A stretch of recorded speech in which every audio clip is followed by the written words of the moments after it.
Hello everyone, good afternoon সবাইকে। আমি মিষ্টি চলে আসলাম নতুন আর একটা ব্লগ নিয়ে। আর আমার ব্লগে তোমাদের অনেক অনেক ওয়েলকাম। তো দেখো, রোজের মতন আজকেও বলছি, আর তোমরা সবাই সাথে থাকো আর শেষ অবধি ভিডিওটা দেখো। আশা করি তোমাদের খুব ভালো লাগবে। আর তোমরা এভাবেই আমাকে সাপোর্ট করো, আমাকে আমার ভিডিওগুলোকে লাইক আর কমেন্ট দিয়ে আমাকে তোমরা প্লিজ সবাই সাপোর্ট করো। আর দেখো, দেখতে দেখতে এখন রাত্রি হয়ে গেছে।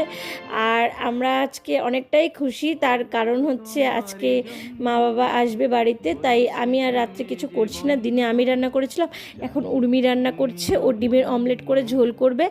আর ডিমের অমলেটের ঝোল খেতে আমার খুব ভালো লাগে, ডিমের ঝোলের থেকেও বেশি ভালো লাগে। তোমরা যারা ডিমের অমলেটের ঝোল খাওনি তারা অবশ্যই একবার ট্রাই করো, খেয়ে দেখো। আর অবশ্যই কমেন্টসে জানাবে কেমন লাগলো। আর রাত্রে আলু পেঁয়াজ ভাজা হবে। আর এই যে দেখতে পাচ্ছ, একটা ইলিশ মাছ বের করা, কারণ বাচ্চারা ইলিশ মাছ খাবে না, তো ওর বাবার জন্য খালি একটা ইলিশ মাছ ভাজা হবে। আর মাদের জন্য ছোট মাছের ঝোল, বরলি মাছের ঝোল দিনের বেলায় করে রেখেছি। ভিডিওটা এখানেই শেষ করলাম। টাটা, বাই বাই, সবাই ভালো থেকো।